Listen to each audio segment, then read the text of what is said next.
Sekelumit kisah Syekh Siti Jenar. Oleh Damar Syashangka bagian 3. Ucapan Syekh Siti Jenar sangat besar dampaknya bagi image beliau. Kubu putihan semakin getol menghakimi kubu abangan. Sesungguhnya memang apa yang diucapkan beliau terlalu tinggi untuk didengar oleh mereka yang baru saja mengenal spiritualitas. Namun, pada hakikatnya, memang benarlah apa yang beliau ucapkan. Siapakah dia yang tak terbayangkan itu? Siapakah ruh manusia itu? Sesungguhnya tiada beda. Ibarat udara yang terkurung dalam sebuah karet sintetis mainan anak-anak yang biasa disebut balon, dengan udara bebas yang ada di tempat terbuka. Apakah kita bisa membedakannya? Sebuah karet sintetis yang bernama balon, ibarat suksma sarira, badan halus, dan stula sarira, badan kasar, manusia. Dan udara yang terkurung di dalamnya ibarat atma sarira, ruh. Dan udara yang ada di tempat terbuka adalah Brahman itu sendiri. Suksma sarira dan stula sarira, keduanya adalah produk prakri, produk alam, yang muncul karena diadakan, karena diciptakan. Dan sesuatu yang diadakan, diciptakan dari ketiadaan, pasti akan memiliki limitasi, memiliki batas kegunaan. Dan pada saatnya, pasti akan berakhir. Oleh karenanya, kedua produk ini disebut produk maya, produk hayalan, produk fana. Sedangkan atma sarira, ruh, tidak diciptakan. Tidak diadakan. Dari dulu ada, sekarang dan sampai selamanya. Atma sarira adalah bagian yang tak terpisahkan dari Brahman.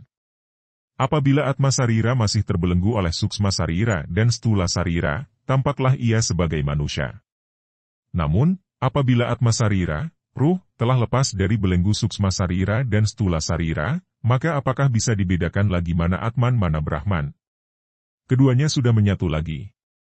Sudah manunggal lagi. Inilah manunggaling Kawula Gusti.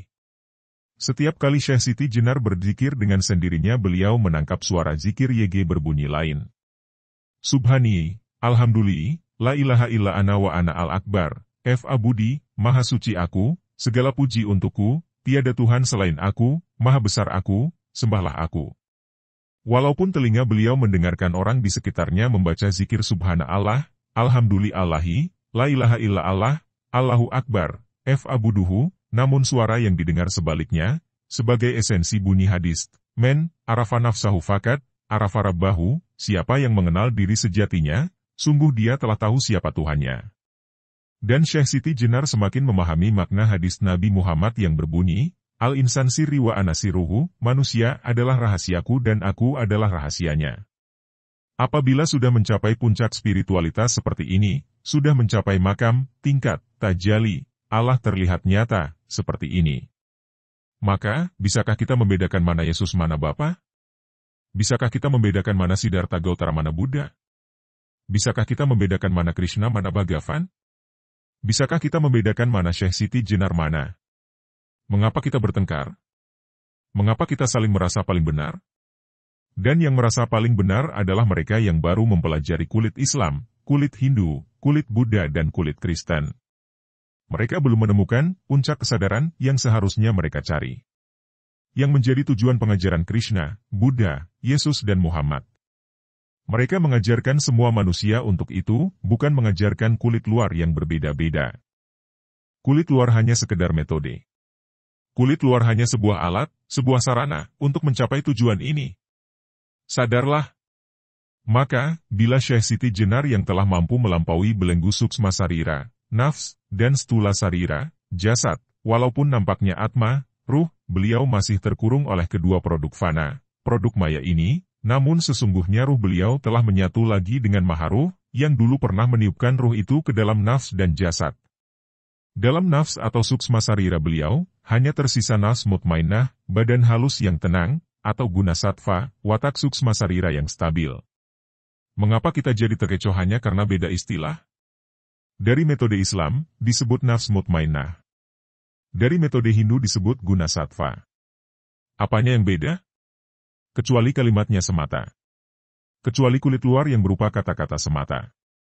Sedangkan esensinya, sama. Maka, inilah yang saya maksud jangan terjebak metode. Jangan diperbudak metode. Karena jika Anda terjebak, Anda akan tersesat. Kisah Syekh Siti Jenar pun berlanjut seperti di bawah ini. Terjemahan. Syekh Lemah Bang menepati janji. Datang pada hari Jumat. Tepat pada bulan Ramadhan. Bersamaan dengan tanggal 5. Kumpulnya para aulia. Pada waktu malam hari. Telah disiapkan tempat yang sepatutnya. Seluruh para wali hendak membahas masalah ilmu rasa, ilmu sejati. Di Giri Gajah tempatnya. Bermusyawarah tentang pencapaian masing-masing. Akan kebenaran Hyang Agung, Maha Agung. Untuk saling dinyatakan kepada semua yang hadir. Mereka yang tengah mendalami ilmu sejati. Apabila tajam kesadarannya, akan terang pemahamannya. Begitulah orang yang berguru mendalami ilmu sejati. Menyibak pusat rasanya rasa. Menguliti segala perlambang dan simbolisme. Hanya dengan demikian intisari, esensinya bisa didapatkan. Walaupun banyak wejangan, berbagai metode dan konsep. Intisari, esensinya pasti sama. Tinggal bagaimana kesadaran kita mampu menangkapnya. Setelah genap semua yang hadir. Kanjeng Sinuhun Benang yang memulai. Lantas Sinuhun Kalijaga. Kemudian Sunan Cirebon, Sunan Gunung Jati, dan adik beliau. Tengah membicarakan cara menghadapi Syekh Lemah Bang. Juga Sunan Majagung. Sinuhun Banten. Dipimpin oleh Sunan Giri Gajah. Hendak membahas ilmu sejati. Mengungkapkan pencapaian masing-masing. Jeng Sinuhun Ratu Giri. Memulai pembicaraan.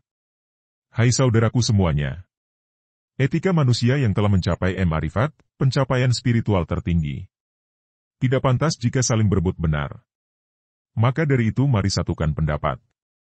Dan saling ingat mengingatkan. Semua wali harus menyatu. Jangan berbantahan sendiri-sendiri. Satukan pendapat kita. Tentang kebenaran Tuhan yang telah kita capai masing-masing. Lantas Sinuhun Benang. Memulai pertama kali.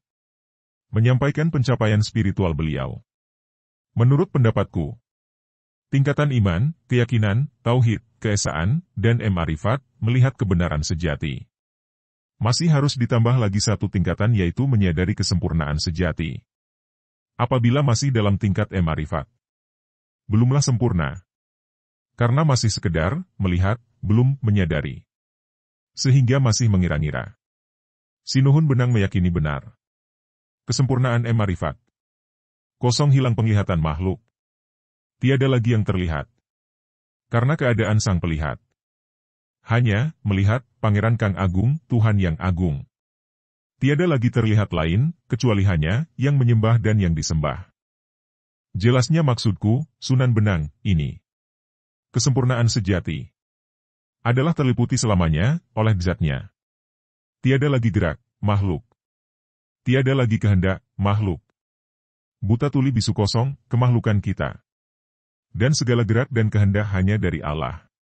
Lantas Sinuhun Benang menanyakan kepada para wali. Wahai saudaraku semua. Inilah kekasih semesta. Yang ada di dalam diri kita semua. Yaitu ruh kita ini. Dan nama ruh kita sebenarnya adalah Muhammad yang terpuji. Tiada beda semua ruh itu. Apabila diperbandingkan, tak ada beda satu sama lainnya. Bagaimanakah pendapat saudaraku semua? Menjawab semua wali. Sudah benar apa yang Anda yakini. Kami semua sependapat. Manakah sesungguhnya yang dinamakan Nabi Muhammad?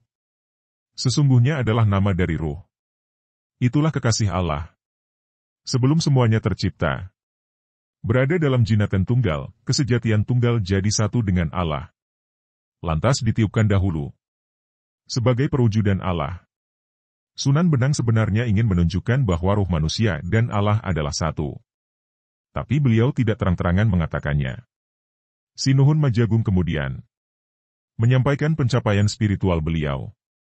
Menurut pendapatku, Sunan Majagung. Iman, keyakinan, tauhid, keesaan, dan ma'rifat, pencapaian tertinggi spiritual.